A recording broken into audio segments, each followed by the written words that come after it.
Hi everyone, welcome to another video. In this video, I'm just going to tell about myself, where I come from, and how I think I made my parents proud. I think I did. I come from Neemuch. It's a small town in MP. I'm not from Mumbai, Pune, Hyderabad, Delhi, Indore, Bangalore, Chennai. I'm not from there. I was born on 20th November. And during that time, my parents were going through a lot financially. We didn't have that much money. We didn't have any money. They were trying to build it from scratch. When I was a kid, I was a bossy, irritating, grumpy kid who would always just cry. I'm sorry, I would just hold a sari and I would just cry. Whenever, wherever I am, I would just cry.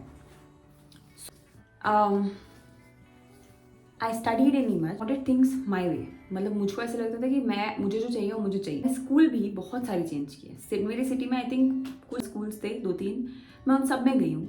And I would come back in every 15 days and tell my parents कि नहीं ये अच्छा नहीं है, यहाँ पे डांटते बहुत है, यहाँ पे मारते बहुत है, यहाँ नीचे बिठा देते हैं. I just tell them some stupid reason to not go to school and they would just tired of me. I think they were just like do whatever you want to do. And one fine day I found my school. We'll go towards the school story and how my school life was, but before that I want to tell you about how my life was at home with my brother. I was a tomboy. I didn't want to wear anything that my mom would make me wear. The frocks, the skirts, clips, no. मुझे मेरे भाई जैसे dress करना, right? I didn't know. I didn't like that feeling. So मैं हमेशा अपने भाई के साथ ही रहती थी. मेरे दोस्त थे गली में थोड़े बहुत, पर मेरे भाई के साथ क्रिकेट खेलना, उसके साथ बास्केटबॉल खेलने जाना, उसके साथ उसको देखना GTA खेलते हुए, WWE में वो मुझे उठा के पटक देता था, वो सारी चीज़ें. I've been brought up like that. ठीक है. और मुझे तो मेरे पेरेंट्स से ज़्यादा उसने मुझे रेज किया है. जितना भी रफ एंड टफ मैं हूँ लाइफ में उसके कारण, क्योंकि I have been with that person, I have survived that person.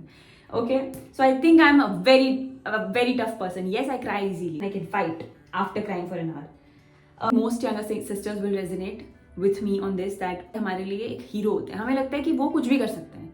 They are capable of anything and everything in life. He is an inspiration to me and he'll always be an inspiration to me. And I think YouTube start करना again is a confidence that I think it came from him, because he recently started his business after working for a corporate for like 5-6 years. And coming back to my school life, I was an average student all my life. And I think first, second, third, fourth, fifth, six, seventh मैंने कुछ पढ़ाई नहीं करी है. मैंने बस मस्ती मारी है मेरी. और वो मुझे कभी फोर्स भी नहीं करते थे कि तुम ज़्यादा पढ़ाई करो, तुम छोटे हो अभी, तुम्हें जो करना है करो. वो ऐसे ही बोलते थे. सो मैं चिल करती थी स्कूल में. और मेरे लिए मेरे दोस्त सब कुछ थे. मेरे चाइल्डहुड फ्रेंड्स जो थे फर्स्ट सेकंड क्लास में, वो 7th तक मेरे फ्रेंड्स थे. और मुझे हमेशा लगता था मैं इनके साथ तो हमेशा रहने वाली हूँ, क्योंकि आप जो बच्चे होते हैं वो ज़्यादा सोचते नहीं हो. There was a fall out. Something happened. I had a fallout. I don't fight. I can't scream. I'll cry if I scream. So I just didn't fight. I was just apologizing. I don't know what happened. I don't remember clearly, but something happened. That day, I decided कि पूर्वी हम अपने ऊपर focus करेंगे. Done with being friends with everyone. We'll focus. मैं पढ़ाई के अलावा सब करती थी. मैं डिबेट्स करती थी, extra curricular activities, house competition, singing competitions, dancing competitions, basketball मैंने बोल दिया होगा शायद, जो भी है. क्या है तो आई रिमेंबर मैथ्स में मैं वो स्टूडेंट थी जो कि मैथ्स में एग्जाम के एक दिन पहले मम्मी पढ़ा रही है, भाई डांट रहा है और वो रो रही है कोने में. मैं वो हूँ. मैं वो कि कैसे हो रहा है. आई हैव नो आइडिया मैंने 10th तक वो कैसे करी है. नो दैट टाइम वेयर जब पेरेंट टीचर मीटिंग होती है एग्जाम्स के बाद, और ब्लैक बोर्ड पे 3 नाम होते हैं, फर्स्ट, सेकंड, थर्ड के. ये फर्स्ट आया, सेकंड आया, थर्ड आया, and then your parents also come and they see the 3 names and you are not there. And I was not there. इतना भी पढ़ने के बाद भी मैं कभी 10th, 11th, 12th में भी कभी मेरा नाम बोर्ड पे नहीं आया. And I wanted that feeling. I wanted my parents to be proud of me. हुआ ही नहीं. मेरा नाम ब्लैक बोर्ड पे तो कभी नहीं आया, बट मैंने रिसेंट मार्क्स के साथ मैं अपना 10th, 11th, 12th कंप्लीट कर लिया. I moved out of the city, out of the state to Rajasthan, Jaipur for my biotech degree. Nothing big. A lot of people move out of their cities after 12th. Nothing big, nothing huge. But ये जो एक environment था ना 12th तक, small town का, जहाँ कोई clubs नहीं है, कोई पार्टी नहीं कर रहा है, स्मोकिंग ड्रिंकिंग पता ही नहीं है. टाइम की बात करी मैं, 10 साल पहले की. अब तो फिर भी इंटरनेट इतना ज़्यादा हो गया, तब फोन्स नहीं होते थे हमारे पास. सो मैं उस टाइम की बात कर रही हूँ, where you just isolated from the outside world. My thought process was, अगर मैं कुछ कर रही हूँ तो मुझे 100% करना है, वरना मैं वो नहीं करूँगी.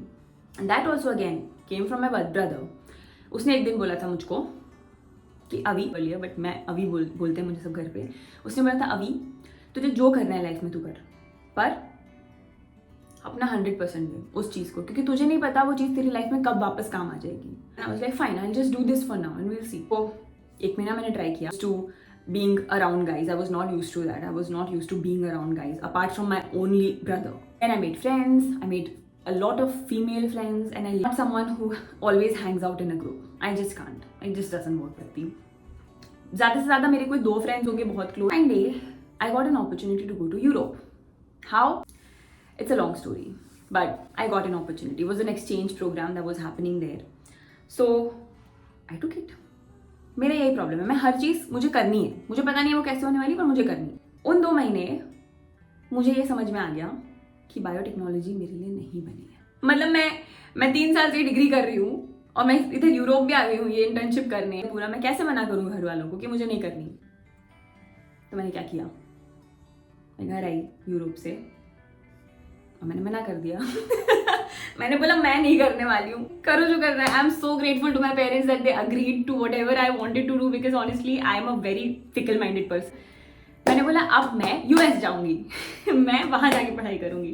पर अब क्या, 2018-19 में मेरा बैचलर्स खत्म हुआ था और फिर कोविड आ गया. मेरे पास 1 साल था सब कुछ प्रेप करने के लिए.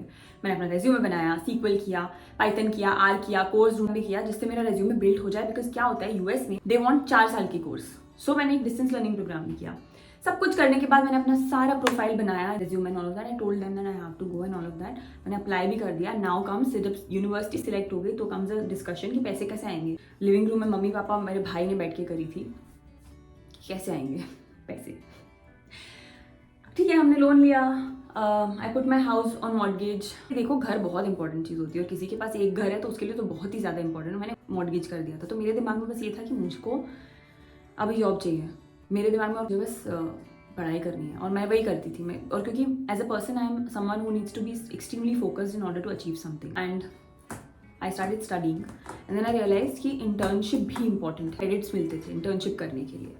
तो मैं रेडी नहीं, अभी तो 6 महीने हुए मुझे आए हुए. तो लाइक फाइन, हम 1 साल बाद इंटर्नशिप के लिए अप्लाई करेंगे. वो मैंने डिसाइड किया. भगवान पे, यूनिवर्स पे फेथ, बहुत ज़्यादा फेथ है. Because I seen my mom survive a lot of things, confidence in her God. So I remember giving interviews and there's this one interview which I gave. जैसे ही वो interview खत्म हुआ I started crying and I didn't know what to do. I was like I'm done. I can't give more interviews than this. Next day मुझे call आया. It was like $30 per hour and I will now be able to pay living expenses, my rent, so that I don't have to take money from my parents for that. At least this will be covered. I was relieved. 1 साल से जो मैंने अच्छे से खाना नहीं खाया था, दिन भर पढ़ाई करी थी, क्लासेस जाना पढ़ना, असाइनमेंट करना, लोगों से नहीं मिलना. भाई शी स्नोड, अब लोगों से नहीं मिलना. सो उसके बाद मैंने थोड़ा सांस ली और I started cooking for my self properly. अभी भी मास्टर्स खत्म नहीं हुए और मैंने अब तक भी पेरेंट्स को प्राउड फील नहीं कराया इतना. मतलब मुझे ऐसा लगता है yes they are obviously proud of me, but छोटे हो तो आपको लगता है मुझे ये खरीदना है, मुझे वो खरीदना है, मुझे PS5 चाहिए. मुझको फिर एक पॉइंट आता है जब आपको लगता है कि मुझे कुछ नहीं चाहिए लाइफ में, मुझे बस अपने पेरेंट्स को प्राउड फील कराना है. मैं कुछ ऐसा करना चाहती हूँ जिससे मेरे पेरेंट्स को लगे कि उन्होंने जितनी भी मेहनत की लाइफ में वो सब सफल है. It's all worth it. मैंने बस पढ़ाई करी, अपना बेस्ट दिया and then one day I got an email which said they were giving me an award. And convocation ke, well, my parents couldn't come obviously because we couldn't fund their tickets. I was not earning that much at that time and they didn't have a visa and passport obviously, so they wouldn't be able to come. So they didn't attend my convocation. You just watch my convocation from home. So TV पे देख लेना. And I was just, I think now I felt this was my time. This was my time where I can make my parents proud. Where I think उनको थोड़ा लगेगा कि उन्होंने कुछ अच्छा किया लाइफ में मुझे लेके. तो ऐसे होता है कि कॉन्वोकेशन में जब अवार्ड्स मिलते हैं तो वो पहले होते हैं, उसके बाद डिग्रीज लाइन से मिलती है. And then I went. बहुत लोगों के लिए it's not a big deal, ठीक है, मे बी मेरे लिए it's a big deal. Teacher and they give me the award and I came down the stairs from the stage and I came down the stage and I called my parents afterwards and my mom told me and sent me a video also that my father started crying and that was my moment. I had waited for that moment for 12-15 years. मुझे कभी कुछ नहीं मिला था तो ये मेरा moment था and I really enjoyed that, and I would never forget it. Master, that's how I graduated. That's the whole story of from my school, school life as a student, and then my bachelor's and my master's. Here as well in the US, I started working for this financial institution, and I'm working, and this was the first time I made them proud, I think, when they actually cried. The second time was now that I was financially stable. I wanted my parents to be here with me, and this would be their first ever international trip. They've not gone anywhere. They've only worked and stayed with us at home and took care of us. So मैंने उनके tickets करा दिए. मुझे ये था कि 2 kids are traveling alone and I have to take care of them. So proper seats, everything I booked, because also my father cannot sit for longer hours. And if you watch my travel vlog, you will see how many hours it takes for a person to come from Neemuch to Udaipur to Bombay to US. It takes a lot of hours of sitting. So I had to make sure पापा को ज़्यादा बैठना ना पड़े. So those seats, and I called them here. And I remember going to pick them up, and the moment I saw my parents, I started crying. And my mom started crying. And it was the best feeling in the world, my life, and I just wanted to make them proud. So that's what I did. I tried my best.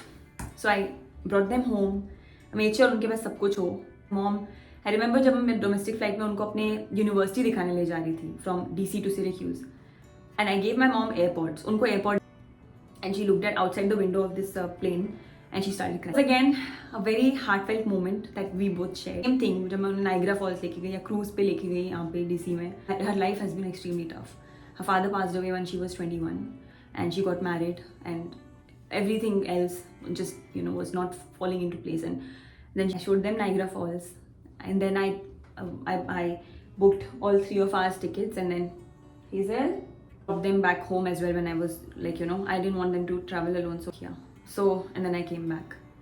So this is how my life has been. लोग आपको जज करेंगे. आप कभी किसी को हमेशा खुश नहीं रख सकते लाइफ में. आप सबको खुश नहीं रख पाओगे. Follow what you want to follow, and just have a pure heart and good intentions with what you're doing.